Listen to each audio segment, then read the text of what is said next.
responsibilities, and trying to grow a business. And I know for me, a lot of sacrifices had to be made and have to be made, not just with you as the business owner, but also if you have children, your children, and like in my case, I didn't find out too, my children were grown, that, they had issues with that, Mhm. severe issues. So one of the things that you helped me with is you helped me, first of all, forgive myself, Mhm. and which you said is very, very, very difficult to do, and also understand that they need space on their own to be able to process. And Mhm. I needed to understand that and respect the need for their space and for their feelings. So Mhm. Steffi has helped me immensely, um, as I've had to, and as you all know me, I'm very transparent because, I believe that every test becomes a testimony.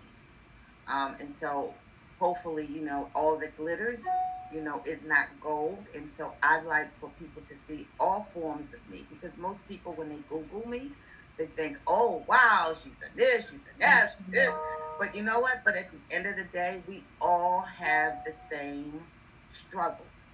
You know, Mhm. there is good and there is bad. There is sacrifice in building a business.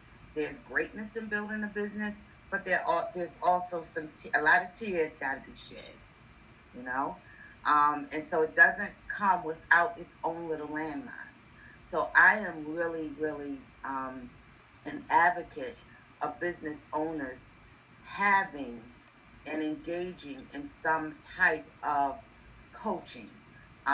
We get leadership coaching, we go to conferences, but when it comes to like coaching ourselves and our spirit and keeping us going, we ain't trying to hear that. I think because we're taught so much that as leaders we're responsible for, the buck stops here. Right. When we hear those terms, and there's a buzz term that's going around now that I kind of beg to differ with. We hear we are more than enough. You are enough. As a believer, I kind of had to step back with that.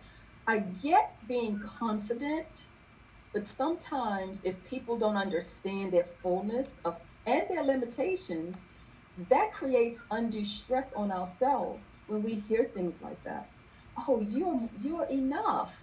Actually, we're not enough. We weren't built to be enough. Right. You know what I'm saying? And I think it's things like that that take people over the top, or over the edge rather. And because when things do not go according to plan, and when things just don't iron out, it's very difficult for people who've been living up to an image that they've, one, put themselves in, two, they've allowed other people to box them in or pigeonhole them into. Then it becomes difficult to say, I was never enough.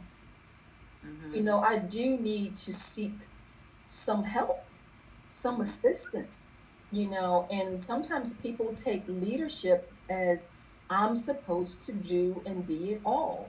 And Mm-hmm. that is so far from how we're wired, how we're meant to be. And that's just some undoing that we have to learn. And some people aren't willing to do that, because to undo or unthink um, those things is a reflection of, oh my God, how much have I gotten wrong? And some people can't Yeah. handle that.